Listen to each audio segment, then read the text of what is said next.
Bonjour, je suis fort heureux de te retrouver.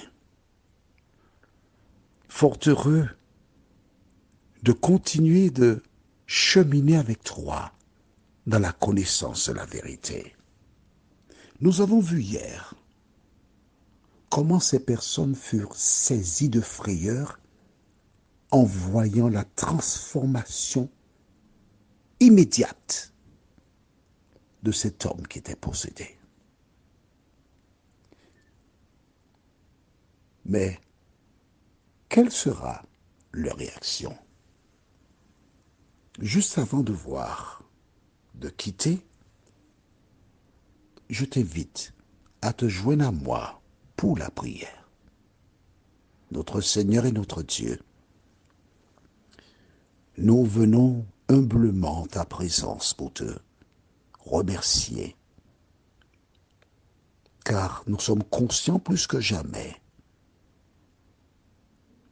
qu'il était dispensable d'être en paix avec toi. Alors que nous prenons la parole pour à nouveau l'étudier, que le Saint-Esprit nous aide à l'appliquer dans nos vies. Car c'est seulement quand tu es présent dans nos vies que nous avons de bonnes raisons de ne pas avoir peur. Cet esprit, aide-nous à prendre position pour toi, au nom de Jésus, pour ta gloire éternelle. Amen. Les gens, nous avons vu hier, on va relire pour que tu rentres dans l'affaire vraiment. Verset 15. Ils vinrent auprès de Jésus et ils virent le démoniaque, celui qui avait eu la légion, assis, vêtu et dans son bon sens, et ils furent saisis de frayeur. Et nous lisons, donc ils sont venus, ils n'ont fait que regarder. J'imagine que leur bouche était ouverte, tant ils étaient stupéfaits, les yeux sortaient des orbites. Ils ne comprenaient pas ce qui s'était passé là. Comment est-ce possible? Mais parmi eux, probablement, quelqu'un a dit, mais ce matin, je l'ai vu, il était nu. Comment il est habillé là? Ils étaient en train de se poser des questions. Ils se posent des questions, d'accord? Nous lisons maintenant les versets 16 et 17. Ceux qui avaient vu ce qui s'était passé le racontèrent ce qui était arrivé au démoniaque. Je rigole parce que c'est drôle. Au démoniaque et au pourceau. Alors ils se mirent à supplier Jésus de quitter leur territoire. Waouh! Ils n'ont pas ouvert la bouche pour demander quoi que ce soit à Jésus. Ils ont regardé l'homme. Quand ils ont fini, ils ont demandé au gardien, qu'est-ce qui s'est passé? Eh bien, on était là, on surveillait les pourceaux ou encore les cochons. Puis soudain, on a vu, on va l'appeler Anatole. Hein? Anatole est parti, il s'est mis à genoux devant celui qui est là-bas, là. Celui qui a, il a décrit celui qui est là-bas. Il est resté à genoux devant lui. Il ne criait pas. Il n'avait pas de pierre, il n'était pas méchant. Il est resté juste là, puis l'autre qui est debout, l'autre qui est là, lui là, il parlait avec Anatole. Anatole était calme, posé. On a été surpris de voir ça. Et puis soudain, pendant qu'Anatole était à genoux devant lui, puisque on a vu que les cochons ont commencé à bouger, à se manifester, on leur a dit tcho, tcho, tcho, mais ils ont foncé sur nous. C'est de justesse, sinon les cochons nous auraient écrasés. D'accord, on a compris. On ne fait pas entendre autre chose. On a compris. Celui-là, on a entendu parler d'un homme qu'on appelle Jésus de Nazareth, qui guérit les malades. On a entendu parler de Jésus de Nazareth qui ressuscite les morts.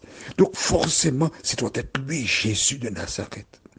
Lui qui a délivrer Anatole.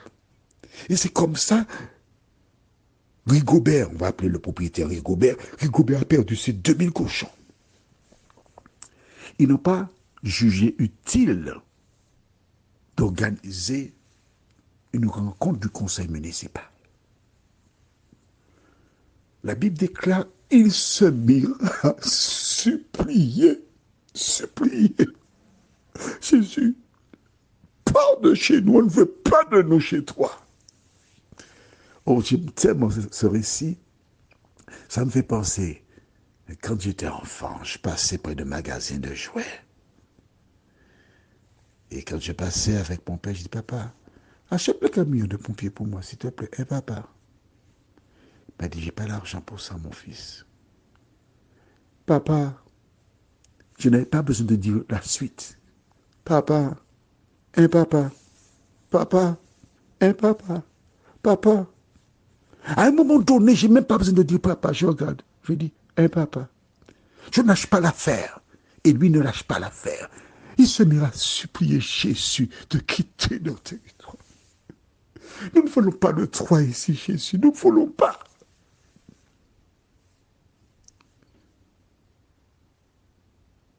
Ça te rappelle quelqu'un?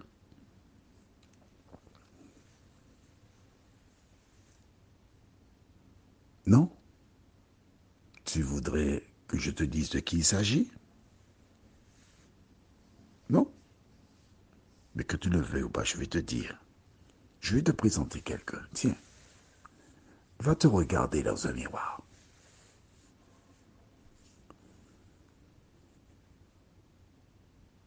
Est-ce que tu sais parfois que tu chasses Jésus de ta maison? Lorsque tu organises un petit zouk chez toi, où les personnes viennent se frotter l'une contre l'autre, tu es en train de dire à Jésus, chasse, sors de ma maison, tu me déranges. Laisse-moi avoir mon plaisir. Quand tu prends des produits qui nuisent à ta santé, tu dis à Jésus, sors de là, c'est pas pour toi, c'est pour mes amis et moi. Quand tu fais le mal, tu dis à Jésus, sors de ma maison. Quand tu mets un petit film ZW, tu as compris. Jésus, sort de ma maison. Quand tu prends ton téléphone pour dire du mal des gens, tu dis, Jésus, sors de ma maison. Nous ne voulons pas de toi ici. Tu te rends compte? Des gens qui étaient malheureux. Un homme qui était l'objet des démons, qui souffrait. Jésus a délivré cet homme et on dit à Jésus, va-t'en. Nous ne voulons pas de toi ici.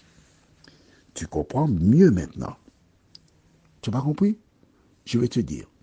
On va lire dans le même chapitre. Lisons à partir du verset 6. Je vais te montrer quelque chose. Ayant vu Jésus de loin, il accourut, se prosterna devant lui et s'écria d'une voix forte, « Qu'y a-t-il entre moi et toi, Jésus, Fils du Dieu très haut? Je t'en conjure, au nom de Dieu, ne me tourmente pas. » Car Jésus lui disait, « Sors de cet homme, esprit impur. » Et il lui demanda, « Quel est ton nom? » « Légion est mon nom, lui répondit-il, car nous sommes plusieurs. Et il le priait instamment de ne pas les envoyer hors du pays. Tu te rappelles? Mais oui, les démons savaient que le style de vie de ses habitants était opposé à la parole de Dieu. Les démons savaient que leur avenir était nulle part ailleurs que dans cette région. Voilà pourquoi ils ont demandé à Jésus de rester dans la région. Tu penses bien, lorsqu'ils ont supplié Jésus de partir, qu'a-t-il fait? C'est ce que nous verrons demain, si Dieu nous prête vie. Soit à l'heure, prions. Notre Seigneur et notre Dieu, Merci pour la parole. Parce que nous avançons dans la compréhension. Merci de nous aider à avancer encore et encore. Merci de nous aider à faire le choix entre qui nous voulons héberger chez nous, les démons ou Jésus de Nazareth. Seigneur, ceux qui choisissent de t'héberger n'ont rien à craindre.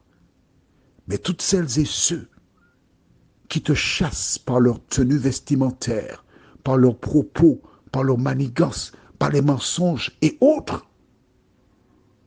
savent aujourd'hui quel est leur avenir.